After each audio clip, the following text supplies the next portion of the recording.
जैसे आपको पार्थिव पूजा करना है तो सबके घरों में लगभग गंगा जल रहता है, गंगा जी का जल रहता है। तो चाहे 2 बूंद ही गंगा जल अगर डाल दो एक बाल्टी पानी में, तो वो पानी आपका खत्म हो जाएगा और वो गंगा जल हो जाएगा। गंगा जी में इतनी शक्ति है कि वो पानी की कोई भी धारा हो, अगर थोड़ा सा मिल गई है तो उसका नाम गंगा ही हो जाता है। वो गंगा अपने आप में समाहित हो जाती है। एक चीज और लिखा है, जैसे आप लोग ये टूथब्रश करते हैं, हम लोग मंजन करते हैं, जबकि नियम है कि मंजन करो। जैसे अगर आप मंजन नहीं करते तो मुंह से वास आएगा, लेकिन इसके पहले लिखा है कि आप 6 अंगुल की, 8 अंगुल से छोटी 6 अंगुल की दतोन तोड़ो, और दतोन करना अनिवार्य है पार्थिव पूजा में। हम सबके घर में हम लोग जो शौच क्रिया करते हैं तो हैंड वॉश रहता है हाथ धुलने के लिए। देखो, हाथ साबुन से धोवे चाहे निरमा से धोवे, ये हमारा साफ तो हो जाएगा क्योंकि कीटाणुनाशक है, लेकिन पवित्र नहीं होगा। हाथ पवित्र कब होगा? जब हम मिट्टी से 3 बार अपने हाथ को धोएंगे, तब हमारा हाथ पवित्र होगा। इसमें लिखा है 3 बार कम से कम मिट्टी से हाथ धुला जाए, 8 बार कुल्ला किया जाए। अगर वो मान लीजिए कहीं बाहर जाता है नित्य क्रिया में, तो 8 बार कम से कम कुल्ला करे, और वस्त्र वही पहने शिव जी के पूजा में जो धुला हो। बिना धुला हुआ वस्त्र नहीं पहनना चाहिए, धुला हुआ वस्त्र हो, और 3 बार मिट्टी से हाथ धुला जाए। उसके बाद, क्योंकि जितनी पूजन की सामग्रियां है ना, मैंने कल भी कथा में बताया था कि ये सब अशुद्ध होती है, शुद्ध होता ही नहीं है। अब हम प्रयास करके जब आगे पार्थिव भगवान को बिठा लिए और सामने आसन, आसन 4 ही है। ये नहीं है कि टाट डोरा पे बैठ के शिव जी की पूजा करो, ऐसा नहीं है। आसन शास्त्र में केवल 4 बताया गया है। पहला है मृग चर्म, मृग छाला, जो सीता जी ने राम जी से कहा था वो मृग चर्म ले आओ, और मृग का मांस नहीं मांगा था, मृग चर्म मांगा था, सोने का जो मृग घूम रहा था। क्योंकि पहला आसन है मृग चर्म। मृग चर्म पे अगर पूजा किया जाए तो देवताओं की सिद्धि बहुत जल्दी मिलती है। दूसरा आसन है भेड़ के जो ऊन का कंबल होता है, जो भेड़ों से ऊन निकाला जाता है उसका जो कंबल होता है, ये दूसरा आसन होता है। तीसरा आसन है कुशासन, जो कुश के पत्तियों का बनता है, ये तीसरा आसन है। और चौथा है पेड़ों की पत्तियां। अगर मान लीजिए इतनी व्यवस्था नहीं, ना मृग चर्म है, ना ऊनी कंबल है, ना आपके पास कुशासन है, तो आप पेड़ों की पत्तियां ही बिछा लें, उसी पर आसन पे बैठ जाए, ठीक है। लेकिन ये टाट बोरा नहीं लिखा है इस पे बैठ के सत्यनारायण भगवान की कथा सुनो। देखो, इस पे बैठोगे तो घर में दरिद्रता आएगी, आमदनी तो बहुत होगी, लेकिन लक्ष्मी यहाँ पे घर टिकेंगे नहीं। लक्ष्मी उन्हीं के घरों में रहती है जहां पर गैया के गोबर का अंश की महक जरूर आती है। इसीलिए हमारे पूर्वजों में पहले रविवार के दिन हर घरों में गैया के गोबर से आंगन का लीपन होता था, माताएं लिखती थी। ये जो बैठी है 70-80 साल का पूछ लीजिएगा, बताएंगे। गैया के गोबर से लेपन होता था। तब लक्ष्मी जी आके साक्षात घर में बैठती थी, बोलती थी दवा करवाने की कोई जरूरत नहीं है, हॉस्पिटल जाने की कोई जरूरत नहीं है। बच्चे घर में जन्म लेते थे, और कोई कभी बीमार होता था सर्दी जुकाम से, तो गांव के बगिया से कंजा के फुनगी लाके खा के ठीक हो जाते थे। ऐसा होता था, क्योंकि ये क्या वायरस नाशक है। गैया का मूत्र और गैया का गोबर का जो सुगंध है, उस सुगंध से ये वायरस जो होते हैं, जैसे आपके कोरोना वायरस नहीं आया था, तो कोरोना के काल में सब लोग गैया का मूत्र पीना चालू कर दिया था, मुंह धोते थे लोग। क्यों? क्योंकि ये वायरस नाशक है। तो घरों में जो गैया के गोबर का लेपन होता था, उस घर में कोई वायरस नहीं जाता था। तो लिखा है गैया के गोबर से लेपन किया जाए। जहाँ पे शिव जी की पूजा, गैया के गोबर से लेपन करें। उसके बाद आसन लगा के बैठे और सबसे पहले भगवान शिव जी को शुद्ध जल से अर्घ दें और उसके बाद पंचामृत, दूध, दही, घी, मधु, शक्कर, ये 5 अमृत है। इन्हीं पंचामृत बना के और भगवान को स्नान कराओ। फिर शुद्ध गंगा जल डाल के स्नान कराओ। उसके बाद उन पे कोई वस्त्र चढ़ाओ। अगर वस्त्र नहीं है तो कलावा, रक्षा सूत्र होता है, यही चढ़ाओ। देखो, नहाने के बाद में कपड़े की जरूरत पड़ता है ना, तो नहलाएंगे उसके बाद कपड़े, और कपड़े के बाद क्या होता है, हम लोग चंदन और अक्षत लगाते हैं। अक्षत चढ़ाए, भस्म चढ़ाए, चंदन लगाए, फूल माला चढ़ाए, फिर उनको धूप बत्ती लगाए, फिर उसके बाद आरती किए, फिर उसको नैवेद्य भगवान का भोग लगाए। अब हो सके अगर आपके पास टाइम है तो कम से कम 2 माला जप लिया जाए। वो कौन सा मंत्र है? ओम नमः शिवाय, ओम नमः शिवाय, हरि हरि भोले नमः शिवाय, नमः शिवाय, ओम नमः शिवाय, हरि हरि भोले नमः शिवाय।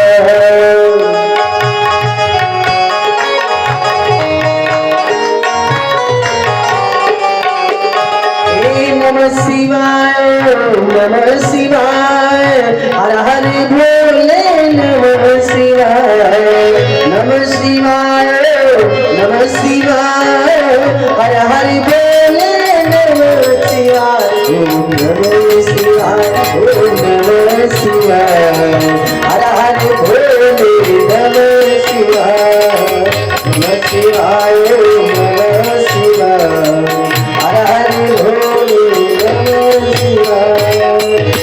पंचाक्षर मंत्र है, ये भगवान का जाप करो। अच्छा, इसमें ये बांड नहीं है कि केवल पुरुष पूजा करेंगे, ऐसा बांड नहीं है। शिव पुराण कहता है, भगवान शिव जी कहते हैं कि चाहे हमें कोई स्त्री पूजा करे, चाहे कोई पुरुष पूजा करे, चाहे कोई बच्चे पूजा करे, इसमें कोई बांड नहीं है कि नहीं केवल ब्राह्मण ही पूजा हमारी करेंगे, ऐसा कोई बांड नहीं है। देखो, भोले बाबा को जल नहलाने के लिए सब लोग जाते हैं, क्योंकि भगवान शंकर कहते हैं कि मेरे 4 पुत्र हैं, ब्राह्मण, क्षत्रिय, वैश्य, शूद्र, मेरे 4 पुत्र हैं, और मैं अपने 4 पुत्रों से बराबर प्रेम करता हूँ, इसलिए मेरी कोई भी पूजा कर सकता है, हमें इसके लिए कोई एतराज नहीं है। तो अब रह गया ये तो मिट्टी के पार्थिव लिंग की बात में कर रहा था, ये धातुओं का भी शिवलिंग बनता है। आनंद कंद भगवान की, बड़ा शांति रहो बच्चे। अच्छा, जैसे लोहा है, लोहे का भी शिवलिंग बनता है, लोहे का शिवलिंग, लेकिन अंगूठे से ज्यादा, ये जितनी अंगूठे की लंबाई होती है, इस अंगूठे की लंबाई से ज्यादा नहीं होनी चाहिए।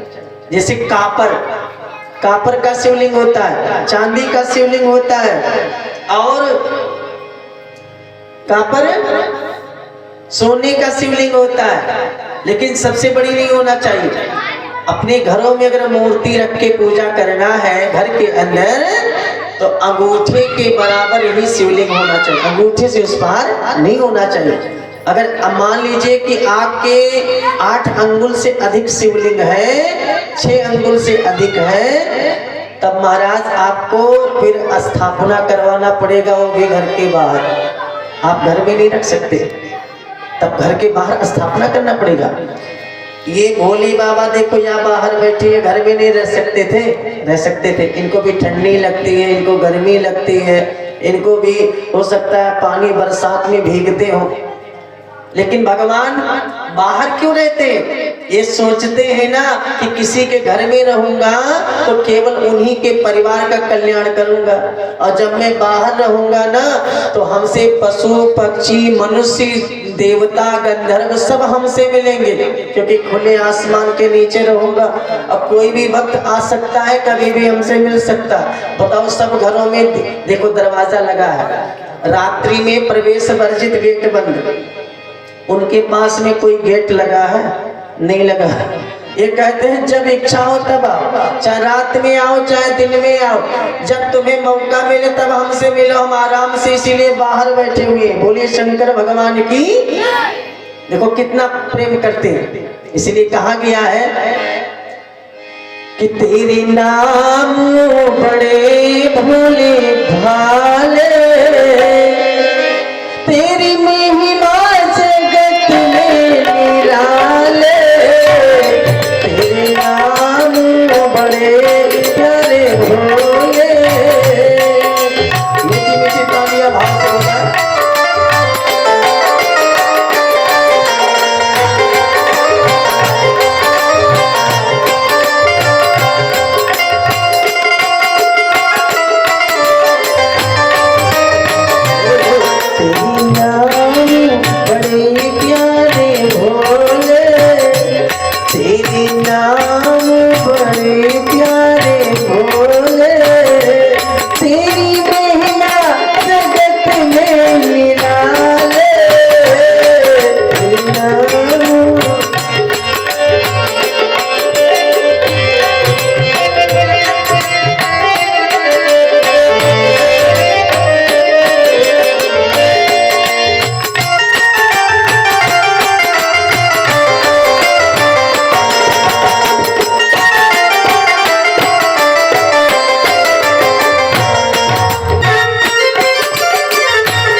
अब इसके बाद में पूछा गया महाराज आपकी पूजा में कहाँ कर सकता हूँ?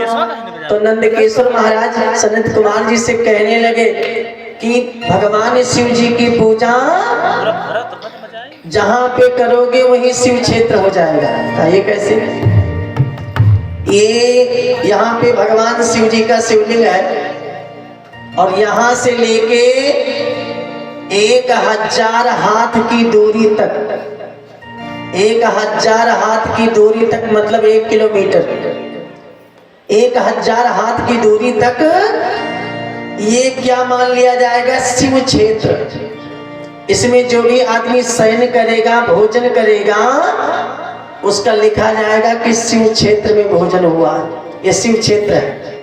अगर आप जैसे गंगा नदी के तट पे पूजा कर रहे हो तो वहां पे लिखा है 5000 हाथ की दूरी तक वो शिव क्षेत्र हो जाता है। वहां पे शयन करोगे, भोजन करोगे तो उसको शिव क्षेत्र मान लिया जाएगा।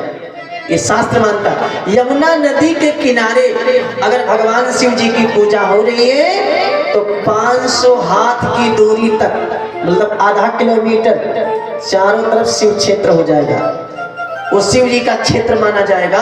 वहां पे भोजन करोगे, शयन करोगे तो शिव जी की कृपा प्राप्त होगी। वैसे लिखा है कि किसी भी नदी व तीर्थ में जाओ तो वहां रात्रि में शयन जरूर करना चाहिए। अच्छा, क्यों करना चाहिए? क्योंकि आदमी जब रात्रि में शयन करता है, दिन में वहां देवता नहीं आते, दिन में सिर्फ तीर्थ होता है। और रात्रि में देवता उन तीर्थों का भ्रमण करने आते। तो जो लोग नदियों के किनारे तीर्थों में, जैसे गंगा नदी के किनारे आपने शयन किया, देखे भी प्रयागराज सब लोग नहाने गए थे ना, और वहां पे 2-2 दिन तक 3 दिन तक सब लोग वहां रह के आए।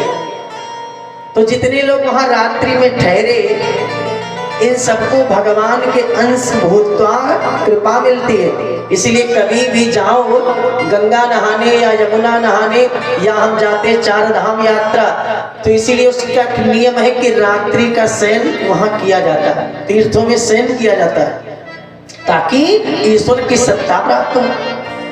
कहा अगर मान लीजिए, क्योंकि गंगा नदी जो है, गंगा नदी के 60 मुख है, एक मुख नहीं है, इनके 60 मुख से इनकी धारा निकलती है। और यमुना जी के जो है ये 100 मुख है, यमुना के 100 मुख से धारा निकलती है। इसी तरह से गोमती है, गोमती के 70 मुख से धारा निकलती है। और इन्हीं में से कृष्णा है, कृष्णा में 35 मुख से धारा निकलती है। और जो ये धाराएं निकलती हैं, ये उस क्षेत्र को पूर्ण करते हुए ये पापों का सृजन करती है। एक गंगा भोले बाबा ने अपनी जटा में क्यों रखा? क्योंकि गंगा जी में क्वालिटी है, गंगा जी पूरी दुनिया का पाप लेती है। और पाप लेके कहाँ चली जाती है? भगवान शिव जी के जटा पे। अब भोले बाबा के अंदर इतनी क्षमता है ना, कहा गया कि पाप का भार कोई रोक नहीं पाता, लेकिन गंगा के समस्त पाप और ताप को भगवान शंकर जी मिटा देते हैं। तालियां बजा दीजिए। इसीलिए सोचती है गंगा की सबका मैं पाप लेके कहाँ जाऊंगी? तो भोले बाबा ने कहा मेरे सर पे आ जाओ। कहा वहां क्या होगा? कहा जितना पाप लेके आओगी सब मैं तुम्हारा पाप नष्ट कर दूंगा। तो भोले बाबा के सर पे जाके गंगा जी और सारे पाप ताप को नष्ट करती है, क्योंकि वहां कई विभाग है। भोले बाबा को पाप जलाना है तो क्या होगा? तीसरे नेत्र में अग्नि का क्वार्टर है, वहीं पे तुरंत व्यवस्था कर देंगे, पाप जल जाएगा। आगे देखो, चंद्रमा, मान लीजिए अगर प्रकाश लेना है तो मस्तक पे चंद्रमा बैठे, इतना नहीं, इधर मुख में राम जी बैठे, उधर हृदय में अमृत है, इधर कंठ पर जहर है, उधर गले में शेषनाग और नरमुंड माला है।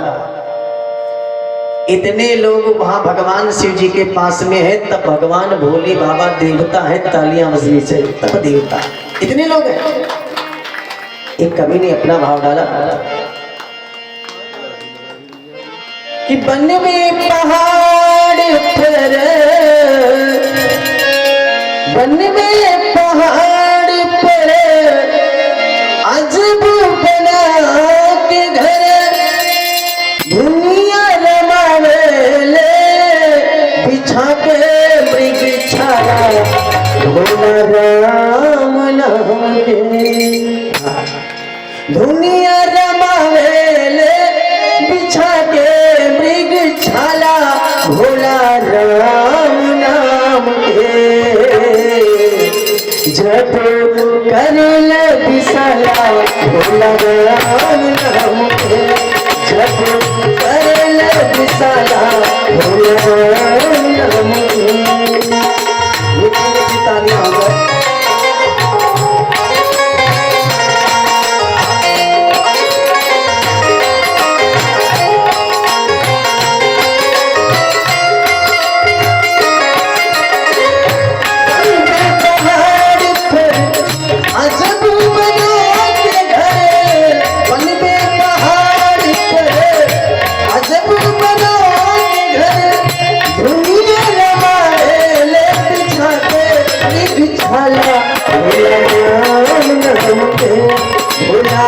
राम नाम के जप कर ले विशाला, भोला राम नाम के जप कर ले विशाला, भोला राम नाम के।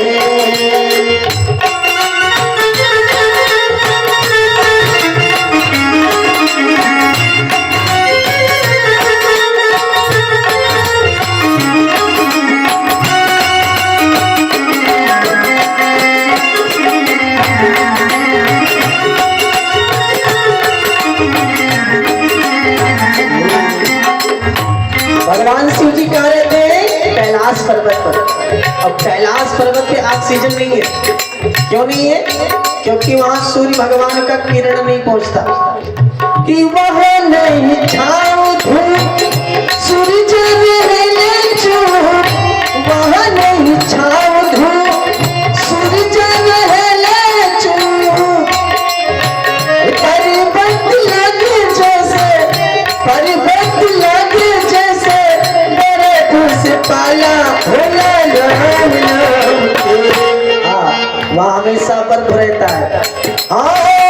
पर्वत लगे जैसे, पर्वत लगे जैसे, पर्वत लगे जैसे, बर्फ से पाला होला नाम नाम के। छतरू कहले विशाला होला नाम नाम के। छतरू कहले विशाला होला नाम नाम के।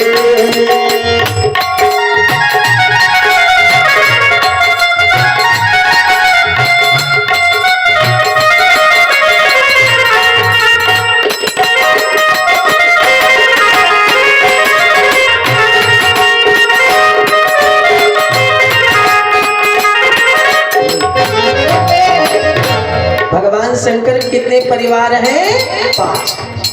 और सबकी अलग अलग सवारी है। देखो माता जी की सवारी क्या है? बाघ। पार्वती जी की सवारी बाघ है। और भोले बाबा की सवारी क्या है? जोर से बोलो। बैल। और कार्तिक की सवारी क्या है? मोर। गणेश जी की सवारी क्या है? चूहा। कितनी सवारी हो गई? 4 हो गई ना? 4 हो गई। मम्मी स्कूटी से नहीं चल रही है। गणेश जी की मम्मी किससे चल रही है? बाघ पे बैठी है। कहा गया कि पहले बाघ मोर मूस आपस में रहे खूब। पहले बाघ मोर मूस आपस में रहे खूब। केहू से नहीं आपस में, केहू नहीं, केहू से न बैल डर रहा है बाघ से, न मोर डर रहा है बाघ से, और न मूस डर रहा है। इन तीनों से नहीं डर रहा कि आपस में केहू नहीं, आपस में केहू नहीं, केहू से डरला छोटे परले विशाला करले विशाला।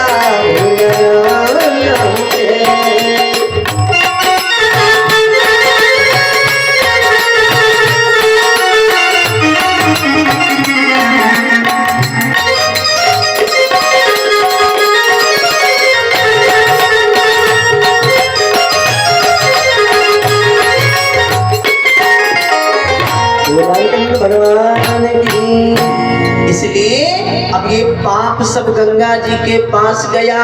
लेकिन पाप कौन जाएगा गंगा जी के पास? कहते एन के ना पियो